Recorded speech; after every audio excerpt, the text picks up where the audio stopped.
ప్రభుత్వంపై వైఎస్ జగన్ పాలనపై నిందలు మోపారు. ఎన్నికల ముందు 14 లక్షల కోట్ల రూపాయల అప్పులు ఉన్నాయని చెప్పినప్పుడే కూటమి సూపర్ 6 హామీలను ప్రకటించారు. వాటిలో ఏ ఒక్కటి అమలు చేయలేదు. 4,000 రూపాయలకు పెన్షన్ పెంచారు. 3 లక్షల మంది పెన్షన్లు తీసేశారు. గ్యాస్ సిలిండర్లు ఉచితమని చెప్పారు. లబ్ధిదారులను తగ్గించేశారు.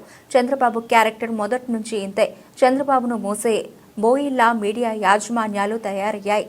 పాత జగన్మోహన్ రెడ్డి గారు ప్రభుత్వం మీదనే నిందలు మోపి తను హామీలు ఇచ్చినటువంటి సూపర్ 6ను అమలు చేయటానికి ఏమాత్రము కృషి చేయకుండా ఈ రాష్ట్రమంతా అప్పులమయమైతే నేను ఎలా బాగు చేయాలి, ఎలా ఈ సూపర్ 6 హామీలను అమలుపరచాలి అనేటువంటి మాటలు మాట్లాడుతున్నారు. మరి ఎన్నికల ముందు మీరే 14 లక్షల కోట్లు అప్పులున్నాయి ఈ రాష్ట్రానికి అని చెప్పినప్పుడే మీరు ఈ హామీలన్నీ ఇచ్చినారు అన్నటువంటి సంగతిని వైఎస్ఆర్ కాంగ్రెస్ పార్టీ గుర్తు చేస్తున్నది.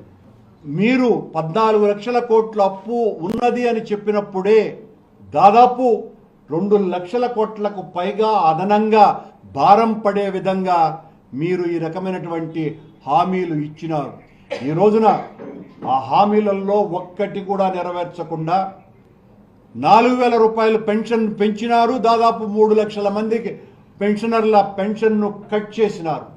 గ్యాస్ సిలిండర్లు ఇస్తామని చెప్పినారు. అందులోనూ కూడా అర్హతకు సంబంధించి అనేక మంది లబ్ధిదారులకు అవకాశం లేకుండా చేస్తున్నారు.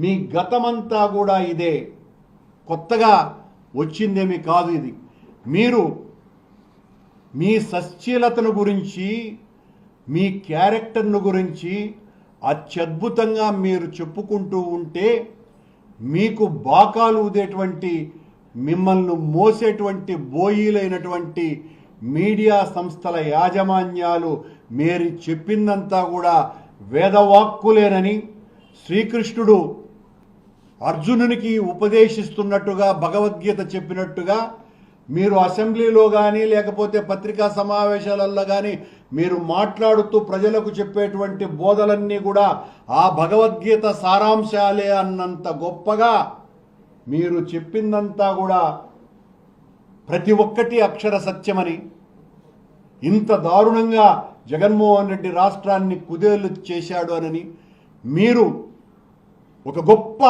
సాంఘిక సంస్కర్తగా మీరు చేయబోయేటువంటి అద్భుతమైనటువంటి విన్యాసాలను గురించి వాళ్ళు చేస్తున్నటువంటి కార్యక్రమాలు